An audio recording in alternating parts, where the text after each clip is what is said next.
Hi friends, అందరూ ఎలా ఉన్నారు? మేమైతే చాలా బాగున్నాం. మీరు కూడా బాగుండాలని మనస్ఫూర్తిగా కోరుకుంటున్నాను.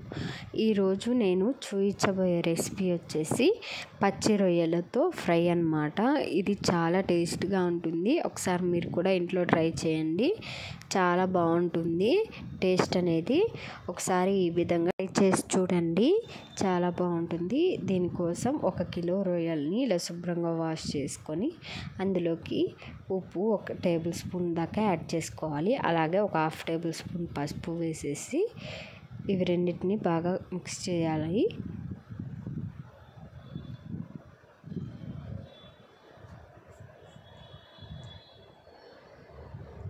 ఇది మనకి పప్పుచారులో కానీ, పప్పులో కానీ, రసంలో కానీ, పచ్చళ్ళలో కానీ చాలా టేస్ట్గా ఉంటుంది. క్రిస్పీగా ఫ్రై చేస్తానన్నమాట. అందుకోసం ఇలా ఉప్పు పసుపు వేసేసి మనం ఉడికించుకోవాలి. అప్పుడు మనకి రొయ్యల్లో ఉన్న వాటర్ అన్నీ బయటికి వస్తుంది. ఇలా రొయ్యల్లో ఉన్న వాటర్ అన్నీ బయటికి వచ్చిన తర్వాత మనకి రొయ్యలు అనేవి ఫ్రై చేసుకున్నప్పుడు క్రిస్పీగా టేస్ట్ అనేది చాలా బాగుంటుంది. నీచు వాసన అలాంటిది ఏమి ఉండదు, చాలా బాగుంటుంది టేస్ట్. ఒక్కొక్కరు ఒక్కొక్క విధంగా చేస్తారు. నేనైతే ఎప్పుడు ఈ విధంగానే చేస్తాను, చాలా బాగుంటుంది టేస్ట్ అనేది.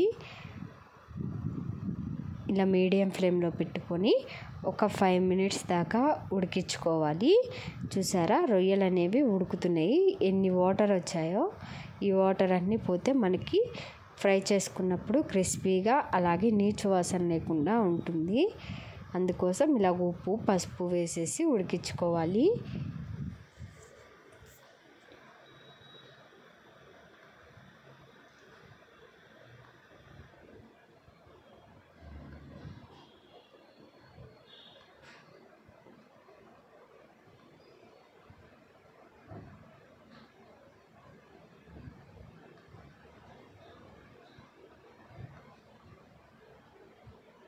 చూసారా, రొయ్యల్లో ఎన్ని వాటర్ వచ్చాయో.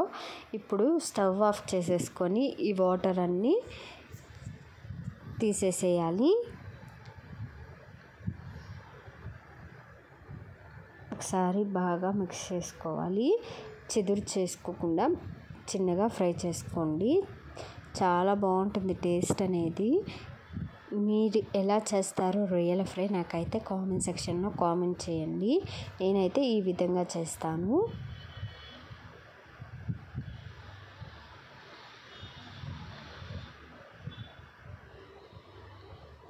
స్టవ్ ఆఫ్ చేసేసి రొయ్యలన్నీ ఒక బౌల్లోకి తీసుకొని పెట్టుకుందాం. వాటర్ ఏమీ రాకుండా తీసుకొని పక్కన పెట్టుకోవాలి.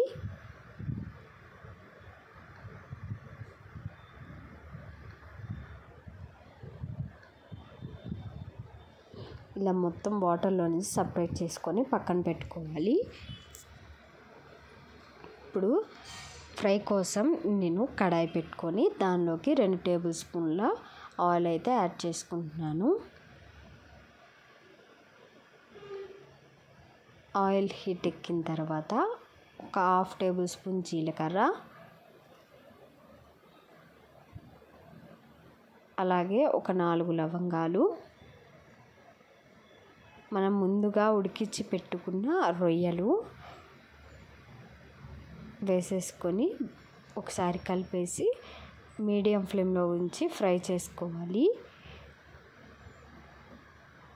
ఇవి మనకి పైన గోల్డెన్ బ్రౌన్ కలర్ వచ్చేదాకా ఫ్రై చేసుకోవాలి. అప్పుడే చాలా టేస్ట్గా ఉంటుంది రొయ్యల ఫ్రై అనేది.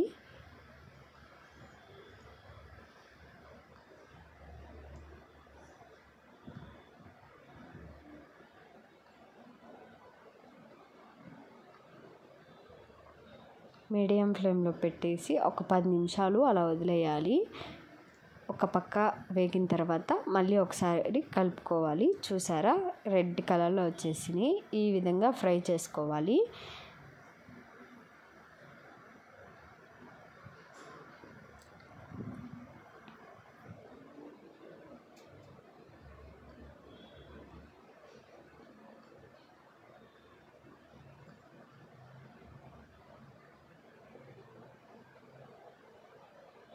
ఈ విధంగా ఫ్రై అయిన తర్వాత 1 టేబుల్ స్పూన్ ఫ్రెష్గా దంచి పెట్టుకున్న అల్లం వెల్లుల్లి పేస్ట్,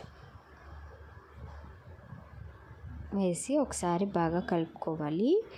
ఇది మనకి పచ్చి వాసన పోయేదాకా ఫ్రై చేసుకోవాలి. మీడియం ఫ్లేమ్లో పెట్టుకొని ఫ్రై చేసుకోవాలి. పచ్చి వాసన ఉంటే మనకి అల్లం వెల్లుల్లి పేస్ట్ అనేది పచ్చి వాసన తగులుతుంది. అందుకని చెప్పేసి ఈ అల్లం వెల్లుల్లి పేస్ట్లో ఉన్న పచ్చి వాసన అంతా పోయేదాకా ఫ్రై చేసుకోవాలి.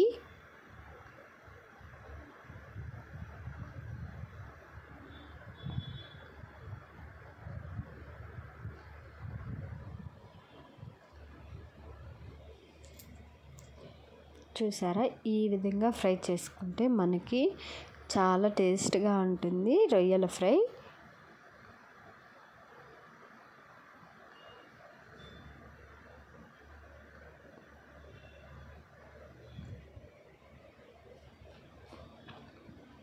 అల్లం వెల్లుల్లి పేస్ట్ వేగిన తర్వాత ఇలా సన్నగా కట్ చేసి పెట్టుకున్న ఆనియన్స్ ఒకటి ఇలా కట్ చేసి పెట్టుకొని వేసుకోవాలి. అలాగే ఒక 2 రెమ్మల కరివేపాకు వేసుకోవాలి.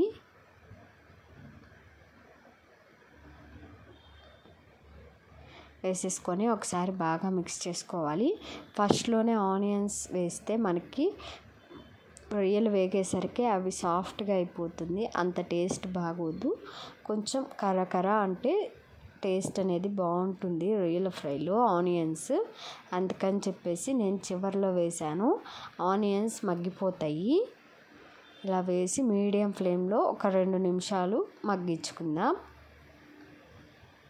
మనం ముందుగా ఆనియన్స్ వేస్తే మనకి రొయ్యలు వేగేసరికి ఆనియన్స్ అనేది గోల్డెన్ బ్రౌన్ కలర్లోకి వచ్చేస్తుంది. అందుకని చెప్పేసి మనం లాస్ట్లో వేసి ఒక 2 నిమిషాలు అట్లా మగ్గించుకుందాం.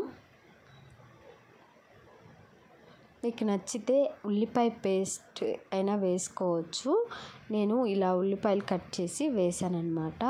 దీనిలోకి మనం ఉడికించేటప్పుడు ఒక 1/2 టేబుల్ స్పూన్ దాకా ఉప్పు వేసాం కదా, అందుకని చెప్పేసి కొంచెం చూసుకొని వేసుకోవాలి. ఒక 1/2 టేబుల్ స్పూన్ ఉప్పు, అలాగే ఒక 1/2 టేబుల్ స్పూన్ పసుపు, అలాగే ఒక 1/2 టేబుల్ స్పూన్ గరం మసాలా, అలాగే ఒక 1/2 టేబుల్ స్పూన్ చికెన్ మసాలా పొడి, అలాగే ఒక టేబుల్ స్పూన్ ధనియాల పొడి,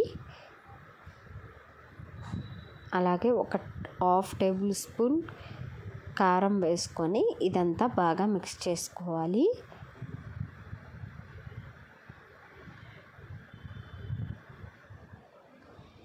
మీరు కొంచెం స్పైస్ ఎక్కువ తినే వాళ్ళైతే కొంచెం కారం యాడ్ చేసుకోవచ్చు. నేనైతే సరిపడా వేసాను. మీరు కొంచెం ఎక్కువ తినేవాళ్ళు ఉంటారు కదా, వాళ్ళ కోసం ఎక్కువైనా వేసుకోవచ్చు. చాలా బాగుంటుంది రొయ్యల ఫ్రై. ఒకసారి మీరు కూడా ఇంట్లో ఈ విధంగా ట్రై చేయండి.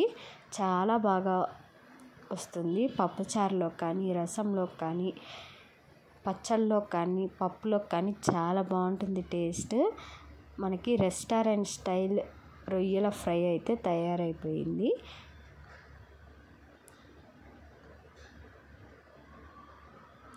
చూడండి కలర్ అనేది ఎంత బాగా కనిపిస్తుందో. మనకి రెస్టారెంట్లో ఎలాగైతే రొయ్యల ఫ్రై సర్వ్ చేస్తారో అలాగే ఉంది. సేమ్ చాలా బాగుంటుంది టేస్ట్. ఒకసారి మీరు కూడా ఇంట్లో ట్రై చేయండి. ఎలా వచ్చిందో నాకైతే కామెంట్ చేయండి.